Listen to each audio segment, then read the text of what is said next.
అందరికీ నమస్కారం. ఓటు హక్కుని కాపాడడం కోసం ఒక పోరాటం చేయాల్సిన అవసరం వచ్చింది. భారతదేశ రాజ్యాంగం మనందరికీ ఓటు హక్కునిచ్చింది, మన నాయకుల్ని మనమే ఎన్నుకోవడానికి. ఆ ఓటు హక్కుని కాపాడాల్సిన బాధ్యత ఎలక్షన్ కమిషన్ ఆఫ్ ఇండియాకి ఉంది. ఎన్నికలు స్వేచ్ఛగా నిష్పక్షపాతంగా నిర్వహించాల్సిన బాధ్యత ఉంది. కానీ ఎలక్షన్ కమిషన్ ఆఫ్ ఇండియా ఈరోజు బీజేపీ మోడీ గారి చేతిలో బందీ అయ్యింది.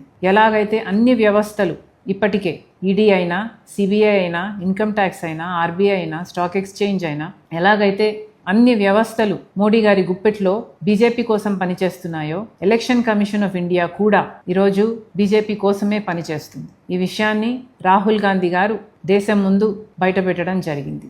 ఇది పచ్చి నిజం, ఇది మన భారతదేశ ప్రజాస్వామ్య యథార్థత అని రాహుల్ గాంధీ గారు దేశం ముందు ఈసీఐ బండారం బయటపెట్టారు. ఒక శాంపుల్ తీసుకున్నారు, కర్ణాటకలోని మహదేవ్పూర్లో. దాంట్లోనే 1,00,000 దొంగ ఓట్లని నమోదు చేశారు. 1,00,000 ఓట్లకి దొంగ పేర్లున్నాయి, దొంగ ఫోటోలున్నాయి, దొంగ అడ్రస్లున్నాయి. ఇలా ఓట్ చోరీ చేయడమే కాక మహారాష్ట్రలో 5-6 గంటలకు మధ్యలో 60 లక్షల ఓట్లకు పైగా కొత్త ఓట్లు వేయటం జరిగింది. ఈ ఓట్లను ఎవరు వేశారు? సీసీటీవీ ఫుటేజ్ ఎక్కడుంది అంటే ఏ ఆధారాలు లేవు. అలాగే గత 5 సంవత్సరాలుగా ఎన్ని ఓట్లయితే నమోదయ్యాయో, ఎలక్షన్లకు ముందు 5 నెలల్లోనే 1 కోటి ఓట్లకు పైగా అంతకంటే ఎక్కువ నమోదయ్యాయి. మరి ఇది అన్యాయం కాదా? ఇది ఓటు చోరీ కాదా? ఎలక్షన్ కమిషన్ వాళ్ళ బీజేపీకి వ్యతిరేకంగా ఉన్న ఓట్లని తొలగించడం అయితేనేమి, లేక దొంగ ఓట్లు బీజేపీకి అనుకూలంగా వేసేవారి పేర్లను చేర్చడం అయితేనేమి, ఇలా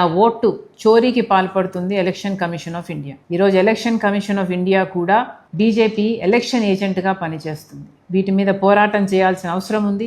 అందుకే రాహుల్ గాంధీ గారి నాయకత్వంలో కాంగ్రెస్ పార్టీ ఈరోజు మన ప్రజాస్వామ్యాన్ని, మన రాజ్యాంగాన్ని కాపాడుకోవాల్సిన అవసరం ఉంది. కాబట్టి ఈ పోరాటాన్ని ఎత్తుకున్నాం. దీనికి మీ మద్దతు కూడా కావాలి, మీ సంతకం కూడా కావాలి. మాతో కలిసి పోరాటం చేయాలని, మన ప్రజాస్వామ్యాన్ని, మన రాజ్యాంగాన్ని కాపాడుకోవాలని మనస్ఫూర్తిగా ప్రార్థిస్తున్నాం.